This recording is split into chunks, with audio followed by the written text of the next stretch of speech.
चलिए ब्रेक के बाद एक बार फिर से आप सभी का स्वागत है। अजीत पवार के निधन पर प्रधानमंत्री मोदी ने शोक जताया है।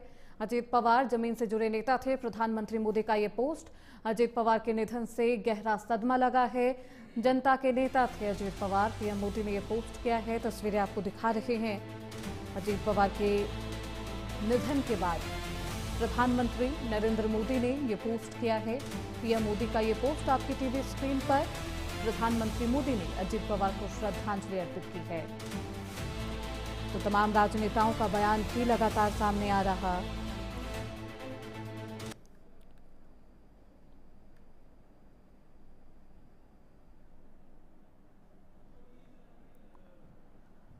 तो प्रधानमंत्री नरेंद्र मोदी ने अजीत पवार के निधन पर यह पोस्ट किया है। आपकी टीवी स्क्रीन पर यह पोस्ट देखिए। जब भी हालांकि वो किसी से भी मुलाकात करते थे अजीत पवार, तो बेहद खुशनुमा तरीके से एक सशक्त व्यक्तिगत उनकी छवि। मुख्यमंत्री योगी आदित्यनाथ ने भी महाराष्ट्र के बारामती में हुए विमान हादसे पर दुख प्रकट किया है। विमान हादसे में महाराष्ट्र के उप मुख्यमंत्री श्री अजीत पवार के निधन पर मुख्यमंत्री योगी आदित्यनाथ ने यह पोस्ट लिखा है। पवार जी एवं अन्य सदस्यों के निधन पर उन्होंने शोक व्यक्त किया है। ममता बनर्जी का भी ये पोस्ट आपको दिखा रहे हैं। मुख्यमंत्री हैं पश्चिम बंगाल की ममता बनर्जी ने भी इस विमान हादसे को लेकर अजीत पवार के निधन पर ये पोस्ट आपकी टीवी स्क्रीन पर। दो तस्वीरें हैं। तमाम जो दिग्गज नेता हैं वो क्या कुछ पोस्ट लिख रहे हैं। पहली तस्वीर वो है और हादसे के बाद वहां पर क्या कुछ हालात है, दूसरी तस्वीर में आपको दिखा रहे हैं। तो ये पोस्ट किरेन रिजिजू का है, जिन्होंने ये पोस्ट लिखा है। अजीत पवार के निधन पर शोक व्यक्त करते हुए संसदीय कार्य मंत्री नजर आए। तो ये चिराग पासवान का ये पोस्ट आपकी टीवी स्क्रीन पर है। महाराष्ट्र के बारामती में हुए विमान हादसे में उप मुख्यमंत्री अजीत पवार जी सहित लोगों की मौत बेहद आस्मिक है और निधन की खबर हृदय विदारक। चिराग पासवान का ये पोस्ट है आपकी टीवी स्क्रीन पर। मायावती का ये पोस्ट आपको दिखा रहे हैं। बसपा सुप्रीमो मायावती ने महाराष्ट्र के विमान हादसे को लेकर और अजीत पवार के निधन पर यह पोस्ट अपने एक्स अकाउंट से शेयर किया है। उनके परिवार और उनके पार्टी के लोगों को मेरी तरफ से गहरी संवेदना। कुदरत सबको इस दुख को सहन करने की शक्ति दे। मायावती का ये पोस्ट आपको दिखा रहे हैं। देखिए, जब ये हादसा हुआ तब चीख पुकार मच जाती है। लोग यहाँ पर इकट्ठा हो जाते हैं, लेकिन हालात इतने बेकाबू थे कि कोई किसी को बचा नहीं पाया। और इस धुएं को देखकर, इस विमान के हालात को देखकर आप समझ सकते हैं कि हादसा कितना भयावह रहा होगा।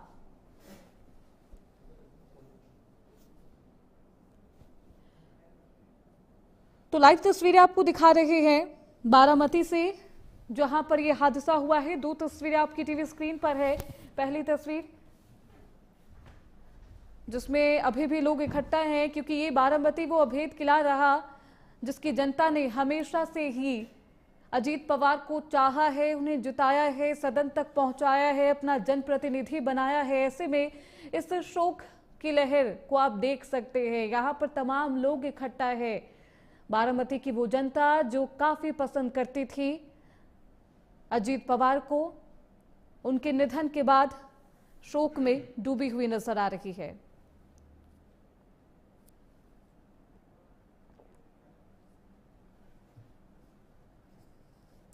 तो दो तस्वीरें आपको दिखा रहे थे।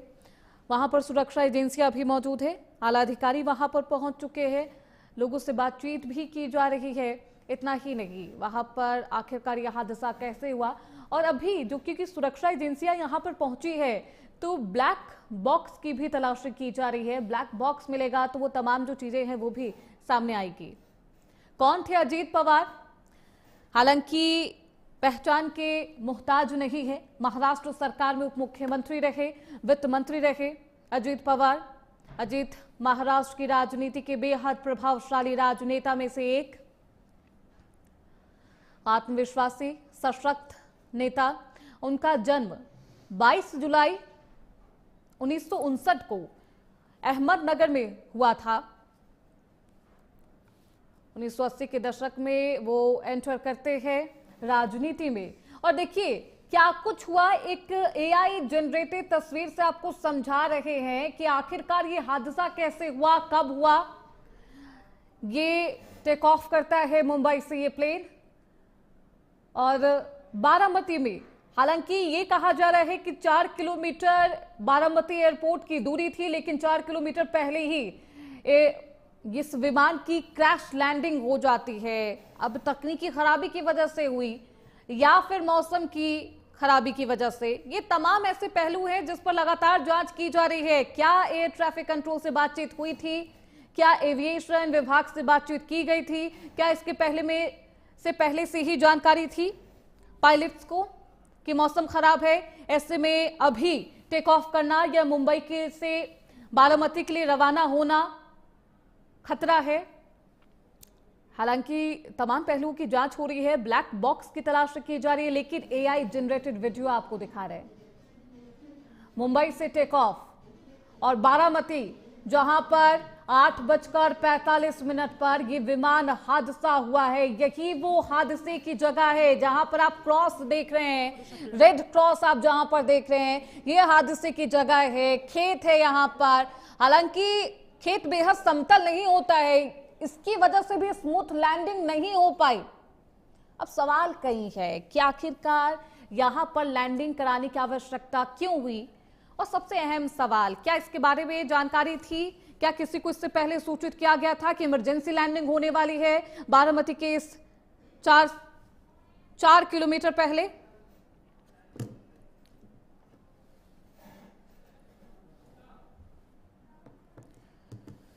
तो इस खबर पर ज्यादा जानकारी के साथ हमारे सहयोगी राहुल लगातार बने हुए हैं। राहुल, क्या कुछ अपडेटेड जानकारी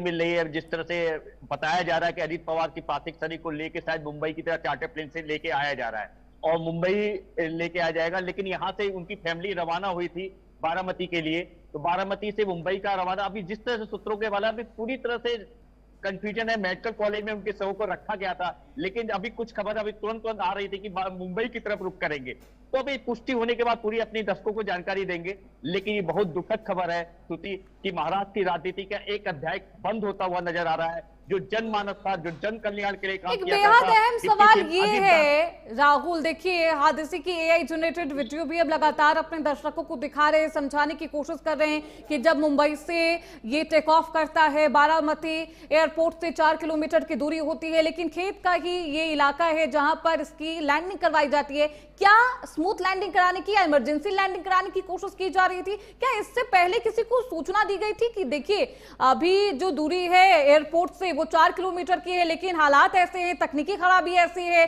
कि यहाँ पर इमरजेंसी लैंडिंग कराने की आवश्यकता है? क्या इसके बारे में किसी को जानकारी दी गई थी पायलट की तरफ से? राहुल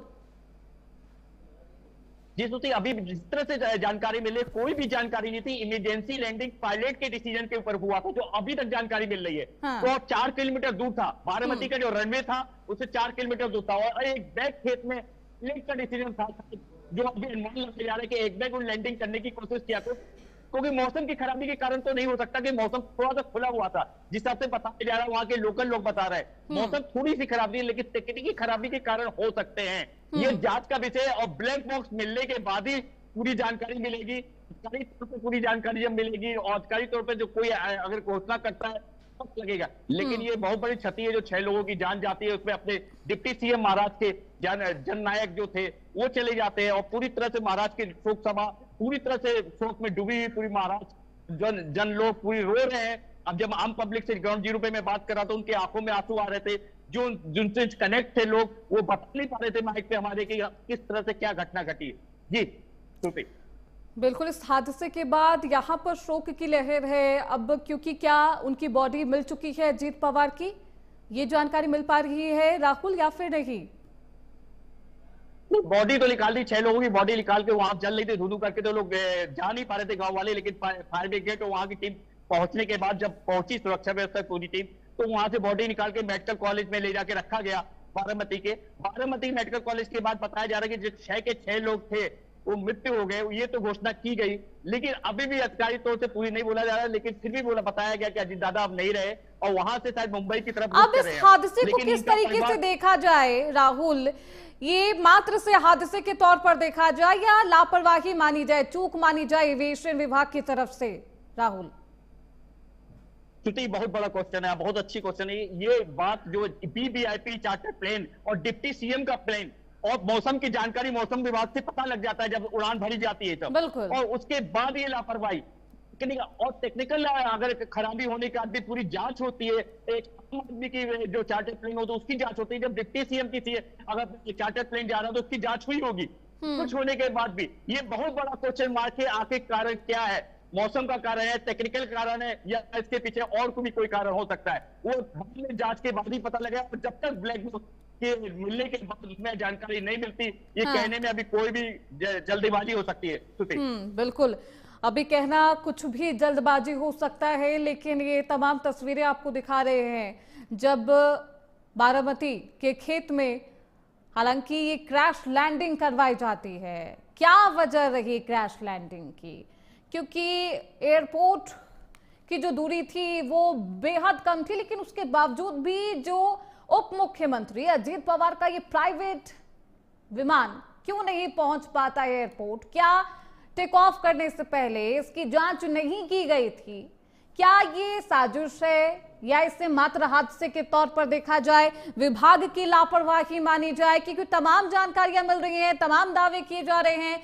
कुछ दावे ऐसे हैं कि मौसम विभाग की खराबी थी, मौसम विभाग खराब था, और मौसम विभाग की तरफ से हालांकि लगातार चेतावनी दी जा रही है मौसम को लेकर।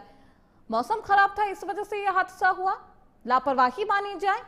सुरक्षा एजेंसियों के जो अधिकारी हैं वो यहाँ पर मौजूद हैं, आप तस्वीरों में देख सकते हैं, जो लोग हैं वो यहाँ पर इकट्ठा हैं।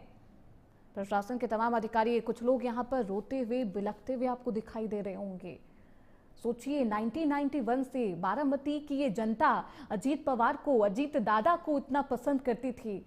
उनकी छवि एक आत्मविश्वासी नेता, सशक्त नेता, लेकिन बेहद दयालु नेता के तौर पर अपनी जनता के बीच में लोग उन्हें उनके नाम से पुकारते थे, अजीत दादा कहते थे। आज वो हमारे बीच नहीं है, और ऐसे में वहां की जनता की हालत क्या है वो आप देख सकते हैं। रोते बिलखते और बेहद मायूस ये चेहरे, जिन्हें पता है कि अब अजीत दादा वापस नहीं लौट पाएंगे। ये तमाम तस्वीरें और ये हादसा अब लोगों को भावुक कर रहा है। देश निशब्द है और सवाल कई कि अनहोनी है, साजिश है या लापरवाही?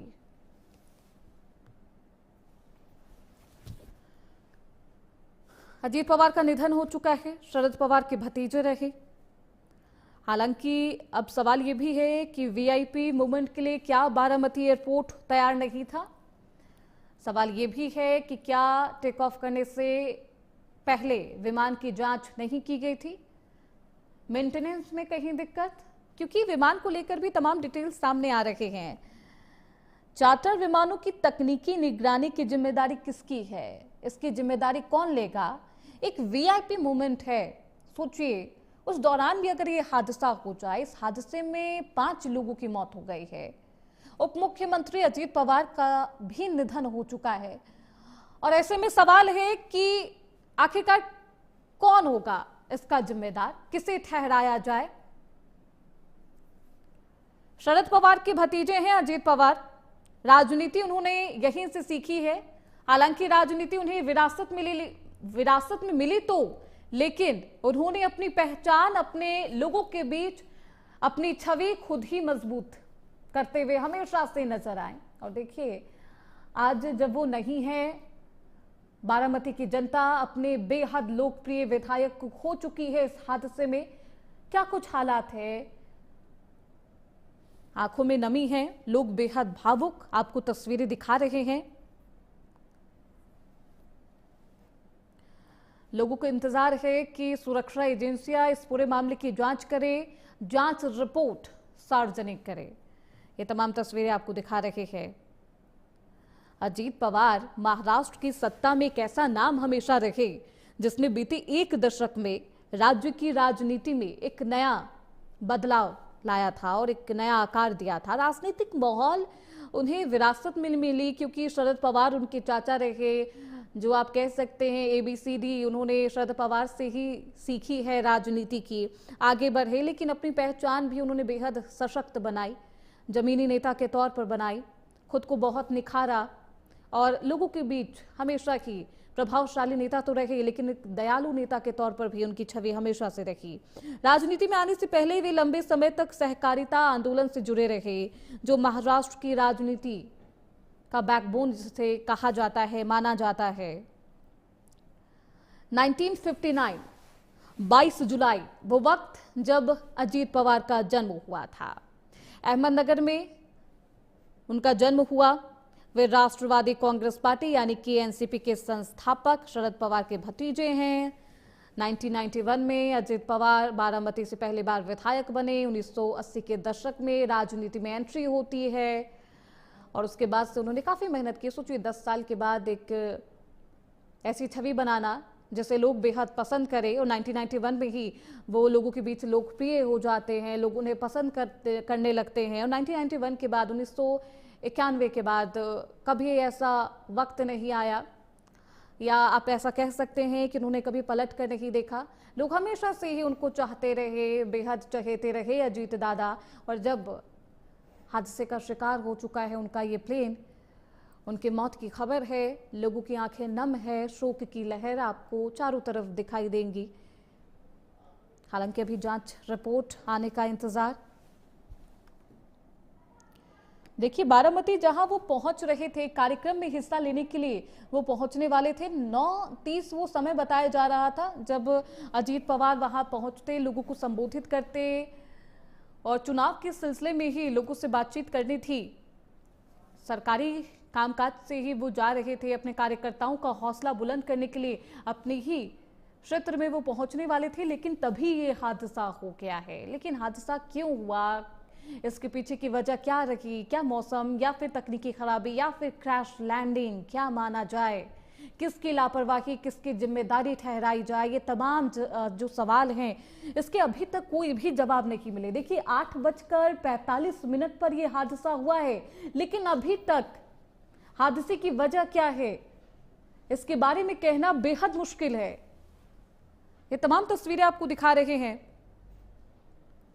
ये तब की तस्वीरें हैं जब रेस्क्यू ऑपरेशन किया जा रहा था। हालांकि अभी हालात इससे कुछ सामान्य तो है, सामान्य बस इसलिए क्योंकि धुआं अब आपको नजर नहीं आ रहा होगा घटनास्थल पर, लेकिन अधिकारियों की मौजूदगी है। भारी संख्या में जो लोग अजीत पवार को पसंद करते थे वो इकट्ठा हो चुके हैं। बेहद भावुक वो लोग नजर आ रहे हैं क्योंकि ये सिर्फ एक विमान हादसा नहीं है, एक बेहद लोकप्रिय नेता अब इस दुनिया में नहीं रहा।